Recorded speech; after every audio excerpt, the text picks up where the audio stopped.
Hola Rubén, ¿cómo estás? Hola Josué, qué gusto saludarte por segunda ocasión aquí en tu canal de LEDRAC. Un gusto, un placer estar contigo. Y bueno, como tú ya anticipabas, pues soy investigador del fenómeno OVNI, parte del equipo de Tercer Milenio que encabeza el licenciado Jaime Maussan. Aquí estamos con mucho gusto.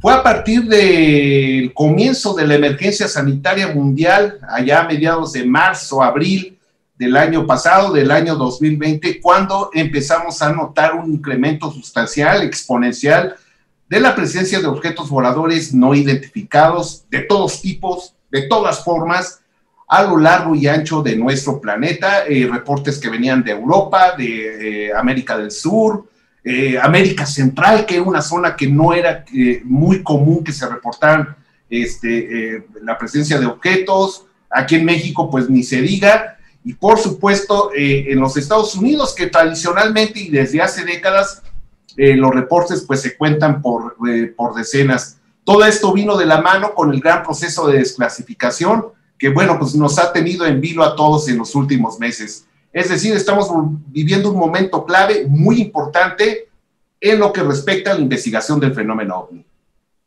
¿Qué más nos puedes decir sobre esto, Rubén? Ya hemos visto, bueno, yo en mi caso he estado analizando a detalle muchos videos que parecen extraordinarios, o sea, no se pueden explicar. Ahorita tengo algo que voy a sacar en estos días que me rompió la cabeza realmente. Te lo voy a explicar más o menos. Luego lo voy a mostrar, pero más adelante te voy a explicar sobre esto. De un pequeño detalle que se vio en una cámara de seguridad. Y Okay. no sé, hemos estado viendo los videos, por ejemplo, de ovnis gigantes. El documental que subimos de ovnis gigantes. ¿Qué nos puedes hablar sobre eso, por ejemplo? ¿Por qué hay ovnis gigantes aquí alrededor de nosotros? ¿Cómo no los podemos ver? Pues mira, parecería un tema de ciencia ficción y algo que solo habíamos visto en películas como El Día de la Independencia, ¿no? Esta película de ficción del año de 1996, cuando arriban a nuestro planeta, precisamente en diversos puntos clave, enormes naves de dimensiones descomunales, ¿no? Y sin embargo, pues estamos en un punto en el que parece que la realidad ha superado a la ficción, porque existen evidencias, existen videograbaciones de objetos extraordinariamente gigantes, valga la expresión, que están siendo reportados en diversas partes de nuestro planeta. Incluso hemos visto increíblemente que incluso se ocultan entre las nubes. O sea, no es que precisamente se presenten abiertamente ante los testigos, están ahí ocultos entre las nubes, están camuflajeados y bueno, al parecer sí existen los ovnis gigantes, sí hay evidencias y videos que seguramente estaremos viendo aquí en esta emisión especial que tú ya comentas, mi querido Josué, y que bueno, insisto, parece que la realidad superó a la ficción. Hay objetos gigantes y bueno, como tú ya mencionabas, hace unas semanas presentamos un documental especial que tuvimos la gran fortuna de hacer en conjunto. Tú participaste en la parte técnica de efectos en cuanto a recreaciones, el caso del Capitán Reyes, que en 1977 pues tuvo un encuentro en alta mar, poco antes de arribar precisamente a España, con una de estas naves descomunales que fue confirmada por la torre de control y otras aeronaves que lo seguían. Un caso extraordinario que nos revela que esto ha venido sucediendo desde hace mucho tiempo. ¿Y qué decir del gigante de Phoenix del año de 1997, que prácticamente toda la población de esa ciudad norteamericana tuvo oportunidad de ver y que es incluso conmemorado con distintos festejos cada año? Es decir, los ovnis gigantes existen y bueno, esto es sorprendente. Ahora, ¿por qué no lo logramos captar cuando llegan o de dónde llegan estos ovnis tan grandes? ¿Por qué nada más aparecen? Por ejemplo, la pirámide que se vio sobre el Pentágono. ¿Por qué nada más aparecen en esos momentos y ya no sabemos a dónde se van? ¿Se transportan? Bueno, como tú sabes, mi querido Josué, el objeto pirámide que fue visto por diversos civiles que se encontraban a altas horas de la madrugada alrededor del Pentágono, residentes de la zona, que uno paseaba a su perro, uno venía de una fiesta, otro andaba tomando fotografías de manera clandestina allí en el panteón de Arlington, este panteón para héroes de la guerra, sí, de los Estados Unidos, que tuvieron la oportunidad de videograbarlo, ¿no? Con sus teléfonos móviles, y que al parecer, pues ahí entre las sombras, entre la bruma de la madrugada, este objeto piramidal enorme que se posó sobre el centro de inteligencia más importante de la Unión Americana y tal vez de todo el mundo, y que bueno, ya había sido visto 10 años antes, el 9 de diciembre del año 2009, recordarás, mi querido Josué, también sobre el Kremlin, allá en Rusia, y que esa misma, en el momento en que esta pirámide estaba posada sobre el Kremlin, al mismo tiempo un cohete del tipo Bulava, que había sido lanzado, que llevaba una carga nuclear al espacio, pues fue saboteado y cayó a manera de espiral. Fue confundido, así fue difundido en redes sociales, con una puerta dimensional, y no era otra cosa más que el cohete Bulava, que venía en caída libre desde el espacio, y que bueno, en una investigación concienzuda pues reveló que estaría ampliamente relacionado con esta pirámide que estaba sobre el Kremlin. Y recordarás, mi querido Josué, que apenas hace un par de meses, fue vista sobrevolando en Shanghái, allá en China, en el centro financiero más importante de Asia, también uno de los más importantes del mundo, lo que quiere decir que sí, esta pirámide, pues no, si bien es cierto que no se presenta con gran frecuencia, pero ha sido visto, este es el dato curioso e interesante, en los 3 países más importantes o desarrollados del mundo. Haz la cuenta, mi querido Josué, amigos del auditorio. El Pentágono en Estados Unidos, el Kremlin en Rusia y en el centro financiero más importante de Asia, en Shanghái. Yo creo que no es producto de la casualidad. Ahí anda este objeto piramidal haciendo de las suyas, sabrá Dios en qué otros lugares no se ha presentado, y anda por ahí, pues no precisamente a la vista de todos. Es tan grande que no podemos verlo. Valga la contradicción de lo que estoy diciendo, ¿no? Creo que quienes lo controlan saben perfectamente lo que están haciendo. Ahora va la pregunta del millón. ¿Quiénes lo controlan? ¿De dónde vienen? Definitivamente, y que no quede la menor duda, se trata de inteligencias ajenas a nuestro mundo. ¿Qué más podría ser, Josué? Tecnología. ¿Qué objeto de tamaño descomunal? Estamos hablando de una pirámide de varios cientos de metros de extensión, tanto a lo largo y a lo ancho, que no presenta signos evidentes de propulsión, que no presenta, alas, turbinas, motores, no hace ruido. Definitivamente, pues esto es un tipo de tecnología avanzada, desconocida para los seres humanos, capaz de vulnerar los 2 centros de poder más importantes del mundo, como es el Kremlin y el Pentágono. ¿Quién más podría ser que los visitantes? De eso no tenemos la menor duda. Ya nada más no me preguntes que de qué planeta, porque ahí sí te queda de ver la respuesta, pero que sí no nos quede la menor duda. Bueno, ¿cuál sería tu teoría? ¿De dónde crees que sea tu credibilidad, lo que tú sientes? ¿De dónde crees que sean estos seres? Coincido con la investigación del licenciado Jaime Maussan. Si hacen un desplante los visitantes de esta naturaleza al presentarse en estos puntos clave, importantes, que no cualquiera puede sobrevolar, es claramente una advertencia, es claramente un desplante, un decir, hey, aquí estoy, no militarices el espacio, porque también es importante mencionar que la noche que se presentó la pirámide sobre el Pentágono, esa misma mañana, al mediodía, entre 9 de la mañana y 10 de la mañana, que era entonces el presidente Donald Trump, firmó un decreto que ponía en marcha el Comando de Defensa Espacial de los Estados Unidos. Es decir, era un documento oficial que instaba a la inteligencia norteamericana a iniciar proyectos para llevar armas al espacio. Es curioso que en el Pentágono, en diciembre del 2018, ocurriera esto. Creo que ya. unas horas después de la firma de este. Es curioso que 10 años antes en el Kremlin, en Rusia, esa misma noche, al momento en el que estaba esta pirámide sobre el Kremlin, al mismo tiempo caía un cohete Bulava de los rusos que llevaba una carga nuclear.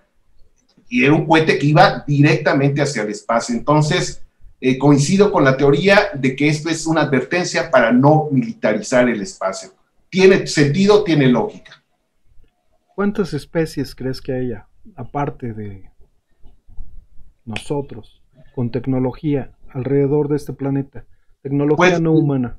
el dato científico más cercano que tenemos pues es la ecuación de Frank Drake y Carl Sagan, que si no me falla la memoria, estimó en una ecuación matemática compleja la cantidad de 1.000 millones de planetas habitados y evidentemente así como aquí en nuestro planeta Tierra existe una enorme y vasta cantidad de vida, de tipos de vida, desde la más digamos, la más sencilla, que podría ser un microbio, hasta las más complejas, que somos los seres humanos, pues seguramente esto se replica en el universo.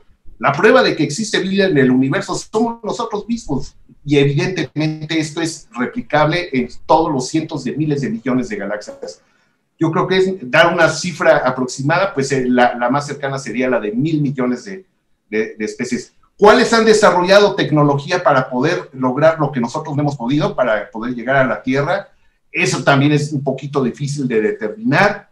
El dato oficial más cercano que tenemos es el que proporcionó el mayor Robert Dean, ya fallecido, de la inteligencia militar norteamericana, que él tuvo acceso a un documento que se llamaba el Informe.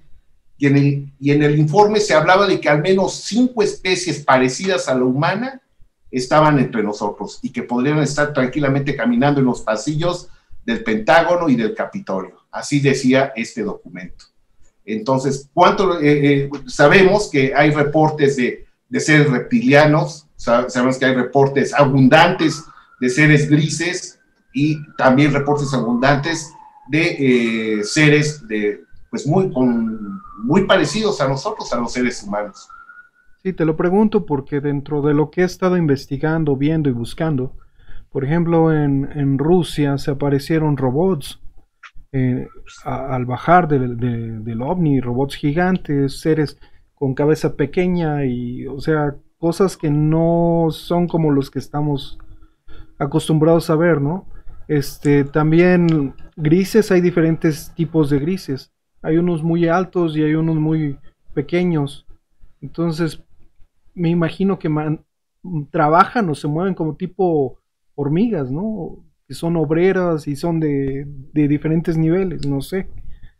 Si nos remitimos a los testimonios de la gente que ha sido abducida, cuando son llevados al interior de las naves y se les practican aparentemente algún tipo de examen médico, todos coinciden en señalar la alta extrañeza en la que se manejan este tipo de seres. Siempre se mueven en conjunto, parecen abejas, es lo que llaman la mentalidad colmena, es decir, todos trabajan con un solo fin, con una sola mentalidad, y en muchos de los casos coinciden en señalar que al final siempre aparece un ser más alto, más diferente, de características humanas, que parece ser que es el que los controla. Recordarás el caso de Amaury Pérez en Puerto Rico, el caso del policía, ay, se me fue el nombre, allá en Inglaterra. En fin, hay muchos casos en donde se relata esto, ¿no? Que estos seres grises se manejan como si fueran hormigas, abejas, y bueno, se ha llegado a hipotetizar que podría tratarse de algún tipo de seres híbridos que son controlados pues de una manera muy extraña, ¿no? Pues yo llegaría a pensar que son una especie de biodroides o máquinas orgánicas. Por eso no son tan, ¿cómo se podría decir? No podríamos clasificarlo como ni humanos ni extraterrestres, parecen humanoides. Precisamente Totalmente. tal vez están diseñados para estar aquí con nosotros, para coexistir o para interactuar con los humanos. O sea, sería fácil para una inteligencia avanzada generar un tipo de humano que pudiera usar para ver, para checar, para estar, cómo hace, o lo que hace, ¿no? Que estar viendo asuntos médicos, estos grises, básicamente se vuelven como si fueran personas de Greenpeace que agarran una tortuga, la sacan, la etiquetan, le ponen algo y la siguen. Y entonces le ponen un chip y van viendo por dónde se mueve la tortuga, cómo se desarrolla, cuántos hijos tiene, todo eso, ¿no? Lo van viendo a través de su vida. Y me imagino que estos grises hacen ese tipo de cosas. Pero para poder existir o interactuar con nosotros tienen que ser muy similares a nosotros. Entonces, no sé, a mi punto de vista tal vez ellos sean hechos por diseño para poderse mover entre nosotros. Y no sean... Totalmente, adelante, sí. Sí, no Sí, sean... totalmente de acuerdo, Josué. Mira, para no ir tan lejos, vamos a remitirnos, porque yo siempre parto de nuestros marcos teóricos de referencia. ¿Qué es lo que conocemos que nos permita comparar y hacer análisis? La robótica aquí en nuestro planeta Tierra, sabemos que en los últimos años ha avanzado a niveles extraordinarios la robótica aquí en nuestro planeta Tierra. Imagínate cómo estará avanzada en unos, ya para no irnos tan lejos, 50 años, ¿cómo será la robótica aquí en nuestro planeta Tierra, mi querido Josué? Robots que ya pueden realizar de manera totalmente autónoma operaciones a corazón abierto, es una posibilidad que está abierta y de la que no hay la menor duda, ¿no? Imagínate estas inteligencias en donde asumimos que están más avanzados que nosotros 1000, 2000, 3000, 4000, 5000, 10000 años más. Es lógico que si pueden ellos viajar por el cosmos, también tendría mucho sentido que hubieran tenido la capacidad de desarrollar estos seres biotecnológicos, como tú mencionas, que sí, que si bien son orgánicos, finalmente son creados en laboratorio y bueno, tienen la capacidad de ejecutar funciones para facilitar sus operaciones aquí en la Tierra. Tiene mucho sentido y si no, insisto, si nos remitimos a nuestro propio marco teórico de referencia, pues tiene sentido. Sí, como lo dices, ahora imagina una inteligencia artificial de nosotros, en 200 años, ¿cómo se va a ver? ¡Wow! Ahora imagina una inteligencia artificial alienígena que ha viajado 200.000 años y que la encontramos nosotros. A nuestro punto de vista eso sería como una especie de Dios o de magia, ¿no? Porque la tecnología tan avanzada a nuestros ojos la convertimos en magia automáticamente. Y pues no podemos decir que llegaron exactamente en los 50s o en los 70s porque tenemos vestigios desde mucho tiempo atrás. Y bueno, lo que hemos estado viendo es que tal vez estamos en una especie de zoológico intergaláctico o de reserva ecológica donde varias especies que están alrededor evitan entrar en contacto con nosotros para nuestro desarrollo, pero me imagino que también han de tratar de evitar que destruyamos nuestro hábitat y nuestro planeta hasta cierto punto. Porque eso rompería los planes, ¿no? De observación de evolución. Esto es muy complejo y es muy interesante, Josué, porque, bueno, de acuerdo a los especialistas en materia de abducciones, como el finado John Mack, también el finado doctor Joe Hawkins, también otra eminencia, ellos hablaban del plan generacional. Es decir, ellos mencionan que si una persona fue abducida, es muy probable que su abuelo lo haya sido, y que el abuelo del abuelo del abuelo lo haya sido, y tu tatarabuelo, es decir, que hay un seguimiento generacional en cuanto a la evolución del ser humano, en el cual hay ciertos individuos que particularmente han sido señalados para precisamente dar ese seguimiento de análisis científico al que tú te remites, y que, bueno, cuando el ser humano de repente se sale ahí un poquito de los planes, como esos planes de el desarrollo de armas de destrucción masiva, ¿para qué irnos tan lejos? El caso Roswell, porque mucha gente se pregunta, oye, ¿por qué hubo tantos ovnis en Roswell en el año de 1947? Número uno, esto sucedió 2 años después de terminar la Segunda Guerra Mundial, y número dos, en el desierto de Nuevo México se estaban probando armas nucleares, se estaban detonando armas nucleares, y creo que esto no era otro indicativo más que el desarrollo de armas de destrucción masiva que podrían acabar con la humanidad en cuestión de días. Por supuesto que esto tenía que llamar la atención de los visitantes, por supuesto, y por eso se acercaron. Lo que es muy discutido es por qué cayeron. Pues no, que tan avanzados fue, entonces, y se cayó su nave, ¿no? Bueno, se habla de la teoría de los radares, que interfirieron con los sistemas de navegación, que como sabemos, los ovnis no vuelan, los ovnis flotan.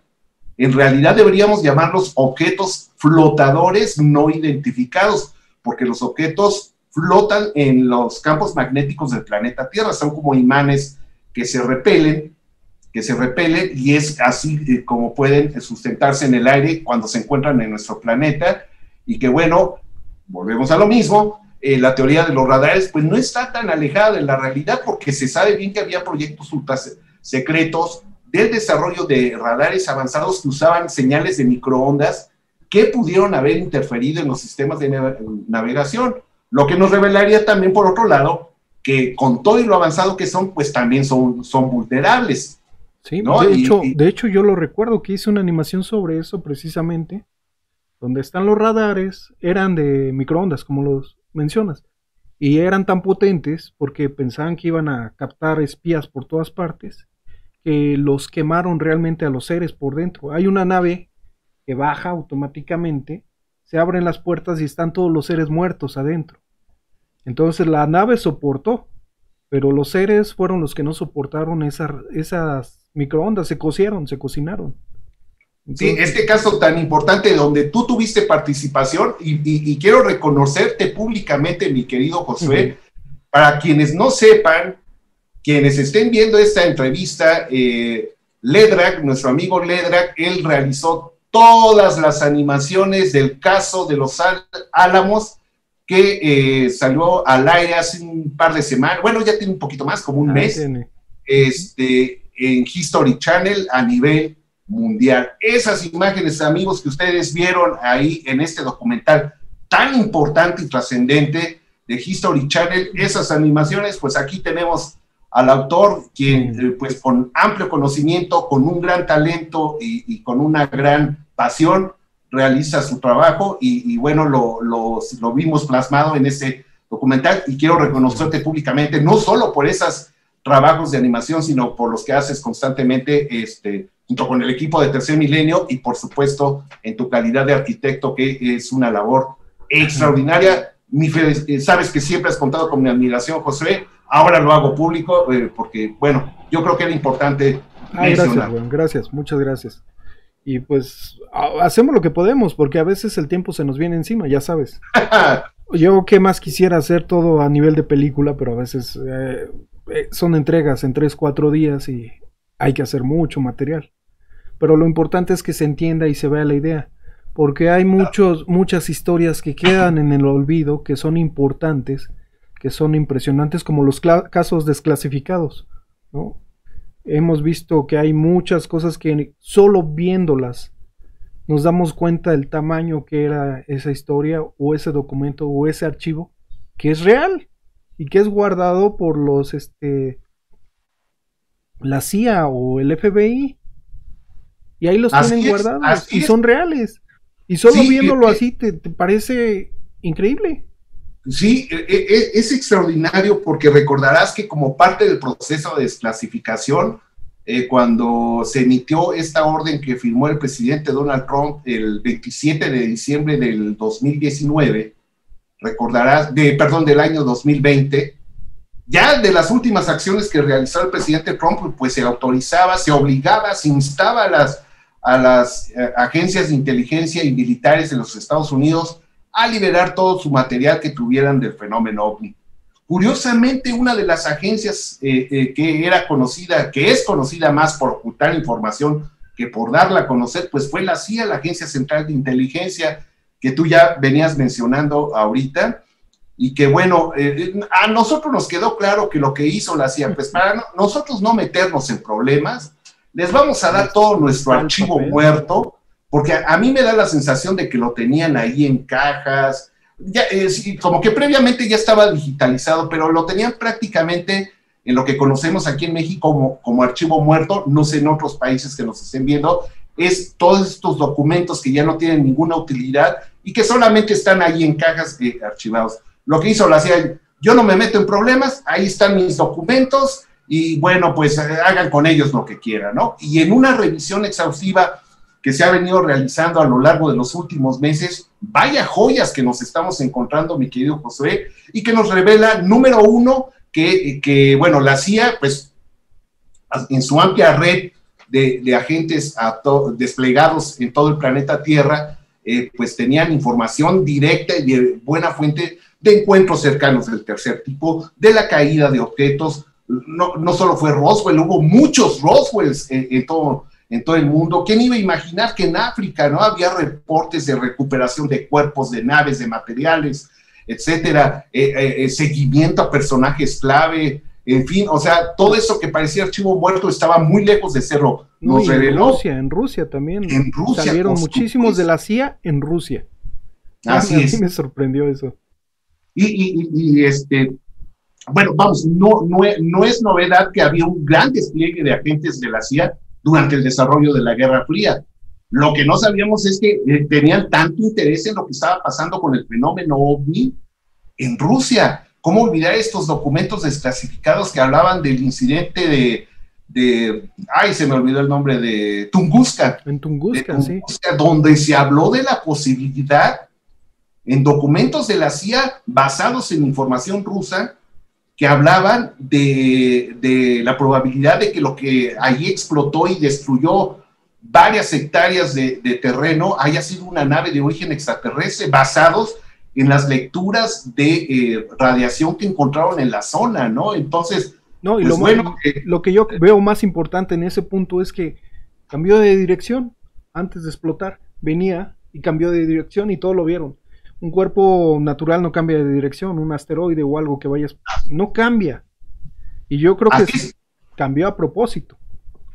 Y que nunca encontraron rastros del supuesto meteorito, ¿no? Solo encontraron lo que parecía haber sido en la zona cero, en donde pues miles de árboles quedaron derribados, ¿no? Lo que quiere decir que en el aire hubo una gran explosión y sí se llegó a hablar seriamente por parte de los científicos rusos de la caída de una nave de origen extraterrestre, y bueno, esto quedó asentado en documentos de la CIA. Entonces, pues bueno, esto nos habla de que el fenómeno ha sido monitoreado de manera oficial desde hace mucho tiempo, y lo que hemos venido encontrando en estos documentos es extraordinario.